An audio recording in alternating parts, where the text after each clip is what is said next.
주의 성탄에 하나님의 놀라우신 은혜가 말씀 중에 함께 임하시기를 예수 이름 축복합니다. 아멘. 참 우리는 기쁨의 소식을 참 좋아합니다. 그러나 우리 인생은 참 녹록지 않습니다. 고난과 어려움과 넘어갈 수 없는 고통들이 참 많습니다. 그래서 얼마나 우리가 고통스러웠으면 포기는 배추 셀 때나 하라 라는 이런 말까지 나오겠습니까? 쉽게 좌절하고 절망하고 쉽게 넘어지는 것이 참 우리입니다. 하나님께서 우리에게 이 감당하기 어려운 시험을 주시지 않는다고 했는데 막상 고난을 당해보면 그 말씀이 맞는가? 감당할 수가 없는데? 라는 이런 고통을 경험하게 됩니다. 오늘 말씀에도 보면 감당할 수 없는 한 큰 고통이 임합니다. 사람이 가치 있는 일에는 고난을 기뻐합니다. 아, 그래. 이것은 가치 있는 고난이야. 그러나 내 머리로 이해할 수 없는 이게 정말 가치 있는 일이야? 내가 이 고난을 당하는 것이 맞아? 언제 끝나? 라고 할 때는 정말 시험이 들고 낙심이 되는 것이 저도 마찬가지입니다. 오늘 말씀을 통해서 인생의 가치를 발견하시기를 소망합니다. 내 삶의 가치가 뭔가? 내 모든 고난을 넘어설 수 있는 가치가 무엇인지를 발견하는 이 시간이 되시기를 주 예수님으로 다시 한번 부탁드립니다. 아멘. 오늘 말씀의 결론은 요셉이 결혼 전 임신한 마리아를 데려오는 사건으로 끝이 납니다. 그러나 우리가 알다시피 약혼은 1년 동안 하게 되어 있고 결혼할 때까지 만나지 못하기 때문에 아이를 가진다는 것은 절대 있을 수 없는 일입니다. 누가 생각해도 누가 마리아가 일탈된 행동을 하지 않는 이상 불가능한 일이며 성령으로 잉태했다고 한다 할지라도 그것을 믿을 수 있는 사람이 과연 몇 명이나 그 시대에 되겠습니까? 과연 이런 고통을 우리가 당했다면 여러분은 감당할 수 있습니까? 여러분의 딸이 오늘날 엄마 나 임신해서 어떻게? 누가 너를 이렇게 하면 이렇게 말하지 딸이 성령으로 잉태된 것이 나타나서 엄마 이러면 여러분들이 할렐루야 아멘 이렇게 이런 분들이 과연 몇 명이나 될까요? 이 지구상에. 여러분 그렇습니다. 어떤 위험도 우리가 감수할 수 있다는 것 하나님 나는 모든 것 감수할 수 있습니다 라고 믿음으로 고백하지만 막상 당하면 그 입장차가 말이 다르다는 것을 압니다. 마리아의 출생의 비밀을 제가 잠시 살펴보았습니다.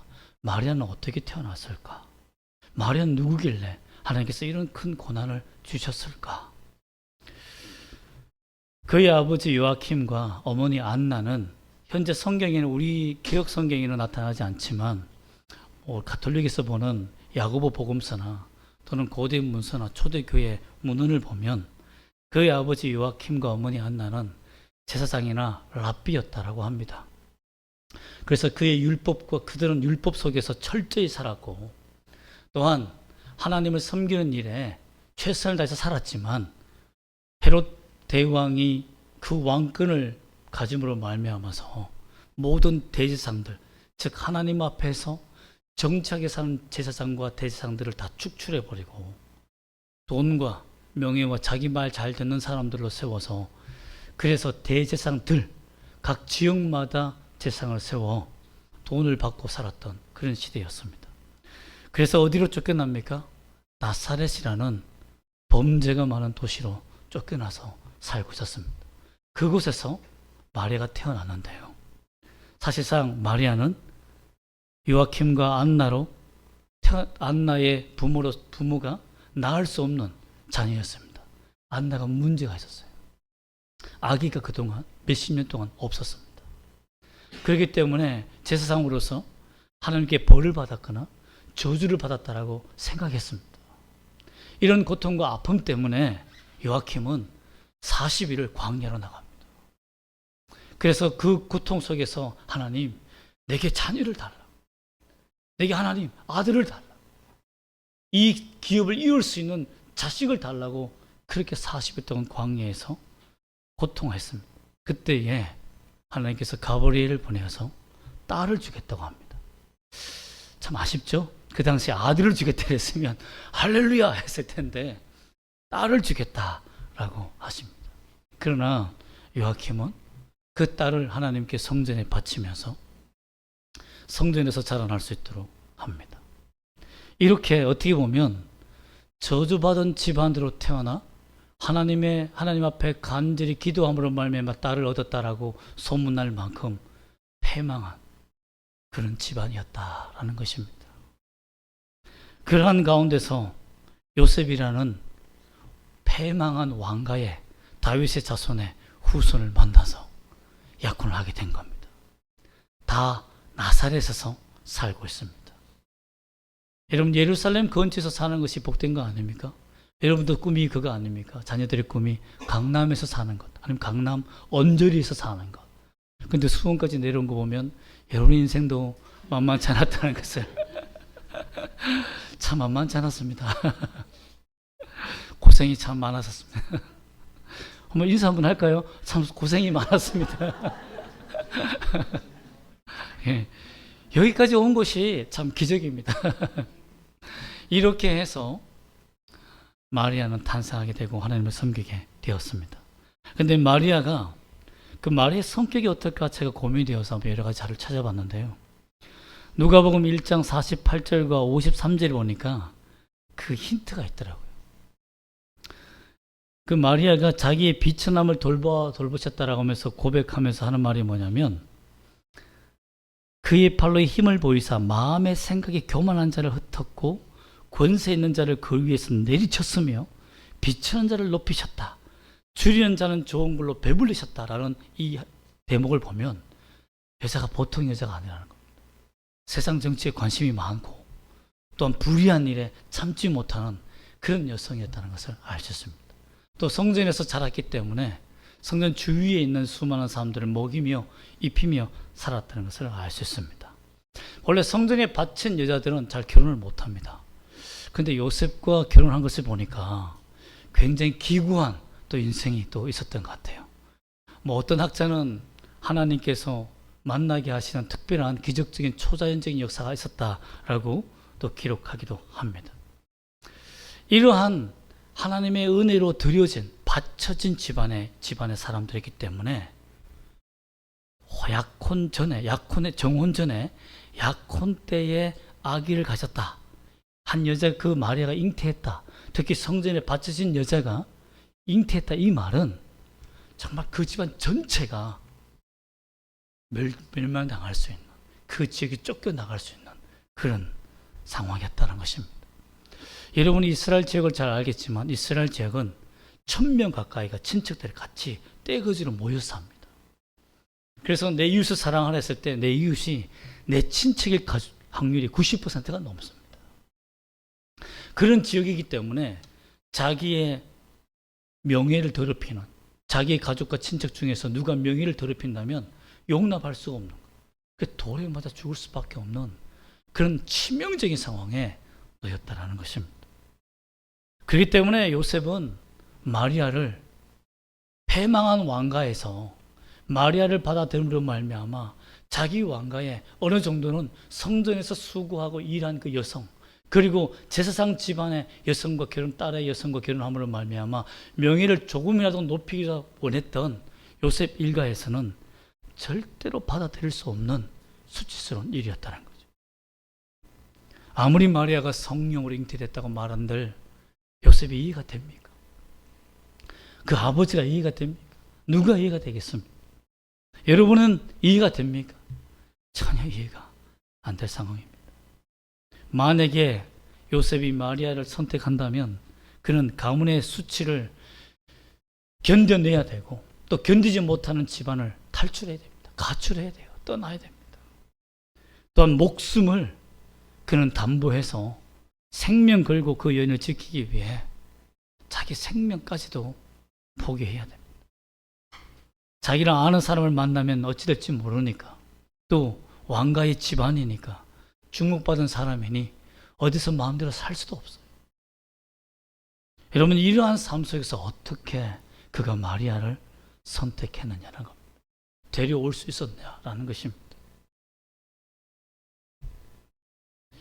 마태복음 1장 20절 말씀 다시 한번 읽어볼까요? 하나님의 놀라우신 은혜가 여기에 있습니다. 시작. 이 일을 생각할 때에 주의 사자가 현명하여 이르되 다윗의 자손 요셉아 내 하나 마리아 데려오기를 무서워하지 말라. 그에게 잉태된 자는 성령으로 된 것이라. 언제 이런 하나님의 직접적인 개입이 있었습니까? 조용히 끊고자 할 때. 그래, 마리아의 생명을 내가 여기서 끊을 수는 없지. 돌로 쳐서 죽일 수는 없지. 내가 봐도 저 여인은 의로운 여자 같은데 아무리 자기 머리에 생각해도 그렇게 정숙하고 성전에 바쳐진 여인이 어떻게 저렇게 타락할 수 있는가? 그리고 1년 동안 약혼하게 되면 아줌마 부대들이 8명이 7명이 애워싸서 화장실도 같이 따라다닙니다. 그러므로 온 가족이 일탈하지 않은 이상 잉태할 수 없는 이런 조건인데, 그래도 잉태했다면 내가 조용히 끝내는 게 좋겠다. 이런 생각을 할 때에 하나님이 직접 개입하셨다는 겁니다. 여러분 인생 속에서도 이제는 끝이 아닐까? 포기해야 되는 거 아닐까? 이건 정리해야겠다라고 생각할 때에 그 생각 속에 하나님이 임재하시기를 주 예수님을 축복합니다. 주님이 탄생하시는 그 놀라운 예언의 계시가 임하시고 그 역사를 이루어 가시는 하나님께서 여러분의 삶 속에서도 동일하게 그 역사를 이끌어 가시기를 주 예수님을 축복합니다. 이렇게 요셉은 꿈으로 하나님을 만나게 됩니다. 주의 사자가 현몽하여 이르되 다윗의 자손 요셉아. 여러분, 패망한 그 왕가의 자식을 향하여서 다윗의 자손아, 왕자라고 불러주십니다. 하나님은 패망했다고 생각하지 않는 거예요. 정치적으로나 사회적으로나 권력적으로 어려움을 당하여서 멸망한 멸문지하를 당한 그런 패망한 가문을 생각하지 않고 내가 선택하여 부른 자는 진정한 왕의 후손이요 나의 백성이라고 불러주시는 분이 하나님이시다라는 것입니다. 그러므로 여러분, 오늘 세례도 받았지만 이렇게 너무 초라한 교회 아닙니까? 화려한 곳에서 이렇게 세례를 받으면 참 좋겠지만 참 이곳에서 받을 때 하늘나라에서 나의 왕자다, 하나님의 자녀다, 아들이다라는 칭송을 저는 해줄 것이라고 믿습니다. 이처럼 여러분의 인생 속에서도 나의 사랑하는 공주야, 왕자야, 나의 나라를 다스릴 그리스도의 대사야 라고 불러줄 줄 믿습니다. 또 하나님께서 직접 계획하신 것뿐만 아니라 하나님이 준비하셨습니다. 이 모든 상을 받아들일 수 있도록.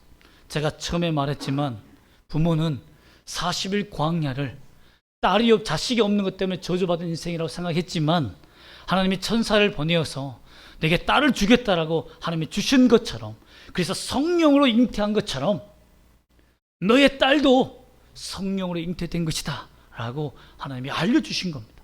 부모가 그런 하나님을 만난 체험이 있기 때문에, 그 놀라운 경험이 있기 때문에 그 자식을 버리지 않고 믿어주고 품어 안을 수 있었다는 겁니다. 여러분은 여러분의 자식이 세상에 살다가 힘들고 실패하고 좌절하고 넘어질 때 품어주는 부모입니까? 내가 하나님을 만났기 때문에, 그런 상황에서 하나님을 만났기 때문에 하나님을 붙들어 너의 인생도 바뀔 거야 이렇게 말하는 분입니까? 다 너 책임이야 라는 분입니까? 여러분이 하나님을 만나기를 원합니다. 많은 사람들에게 내가 하나님을 만남으로 말미암아 나의 하나님을 너에게 전해주고 싶다. 내 사랑하는 아들아 딸아, 하나님을 의지해라. 그래야 너의 인생이 산다. 결국 요한나와 요아킴과 안나는 마리아를 자기의 딸로 받아들입니다. 그리고 요셉에게 하나님께서 꿈으로 나타나 주셔서 모든 것을 상세하게 설명해 줍니다. 마리아의 가치가 얼마나 큰지를 요셉에게 알려줍니다. 그것이 21절과 23절입니다. 다시 한번 읽어볼까요? 시작. 아들을 낳으리니 이름을 예수라 하라. 이는 그가 자기 백성을 그들의 죄에서 구원할 자이심이니라 하니라. 이 모든 일이 된 것은 주께서 선제로 하신 말씀을 이루려 하심이니 이르시되 보라 처녀가 잉태하여 아들을 낳을 것이요 그의 이름은 임마누엘이라 하리라 하셨으니 이를 번역한즉 하나님이 우리와 함께 계시다 함이라. 아멘. 여러분, 이 말씀이 얼마나 놀라운 말씀입니까? 너의 아내는 하나님이 선택한 자이며 그 많은 구약의 예언된 말씀을 이루기 위해 내가 특별히 선택하고 이 땅에 태어나게 만들었으며 그 배에 나의 성령에 잉태된 나의 사랑하는 독생자 예수를 넣어주었다라고 말하는 것입니다. 그러면 너희 아내 마리아는 돌에 맞아 죽을 여인이 아니라 반드시 살아 너가 생명으로 지켜 그의 잉태함을 보고 인류의 구원하심을 내가 이 땅에 알려야 할 사명이 내게 있다라고 말씀해 주신 겁니다. 여러분도 마찬가지입니다. 우리가 예수 그리스도를 믿어 거듭나 이 세상에 하나님이 태어나 영적으로 거듭나게 하신 것은 하나님의 은혜로 말미암아 우리를 창세 전부터 택하시고 주님처럼 부르시고 이 땅에 사람 되어 완전한 인간으로 태어나게 하신 예수님처럼 우리는 불완전하지만 예수님을 만나 온전한 인간으로 자라날 수 있도록 하나님께서 만들어 주신 것은 우리의 가치가 세상과 다르다는 것을 알게 하심이기 때문입니다.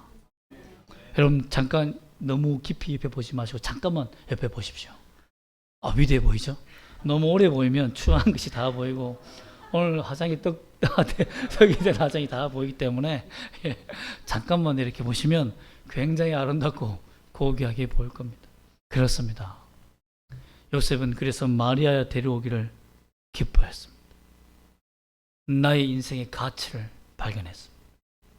내 생명을 던질 만한 여인을 발견했습니다.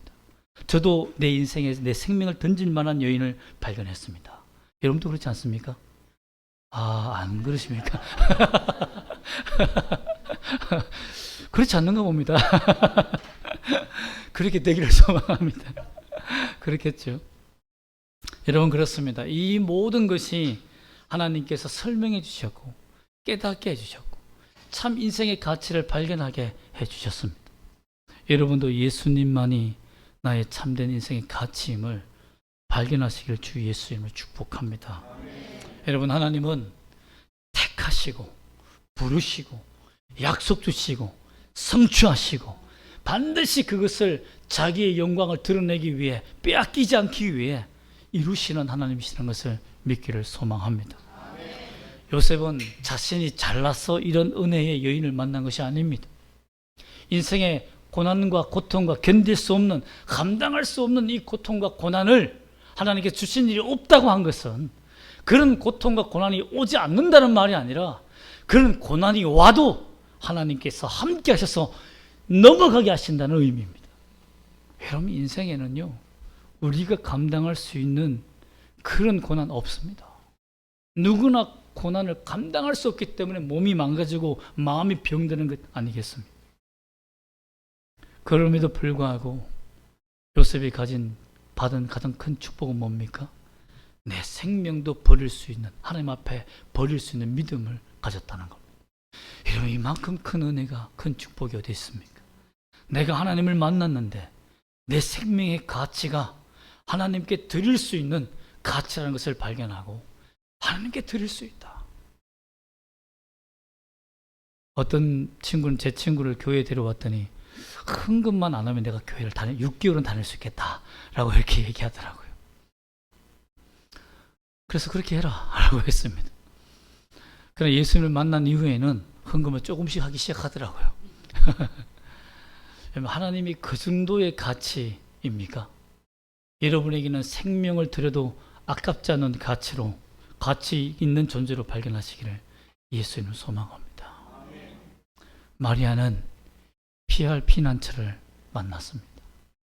부모의 그 신앙의 고통의 시련의 신앙 때문에 자기를 받아들일 수 있는 보금자리를 부모로부터 받게 되고 나중에 사가랴와 엘리사벳이라는 자기 친척을 만났을 때에도 성령으로 세례 요한을 잉태하여 6개월 전부터 하나님께서 그를 맞이할 준비를, 피할 준비를 3개월 동안 유산당하지 않고 고통당하지 않고 살 집을 하나님께서 허락해 주는 축복도 받았습니다.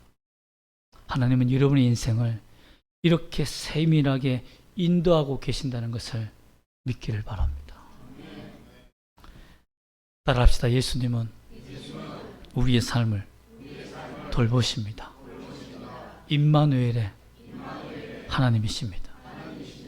헬라어로 함께하다라는 이 말은, 하나님이 함께하신다는 함께라는 이 말은 프로스라는 말인데요, 영어에서 with라는 말입니다. with, 함께한다. 그런데 그 프로스라는 그 말의 어원적인 뜻은 뭐냐면 얼굴과 얼굴을 마주본다, face to face라는 의미입니다.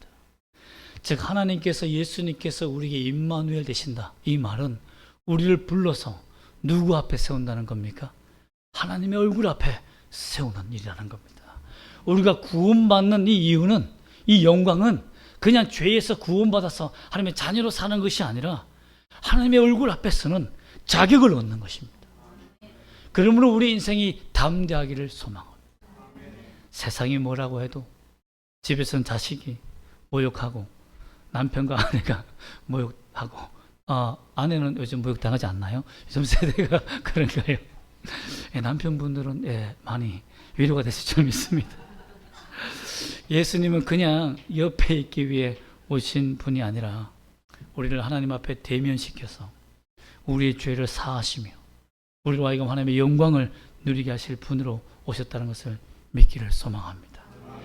따라합시다. 예수님을 만나면 전적인 은혜입니다.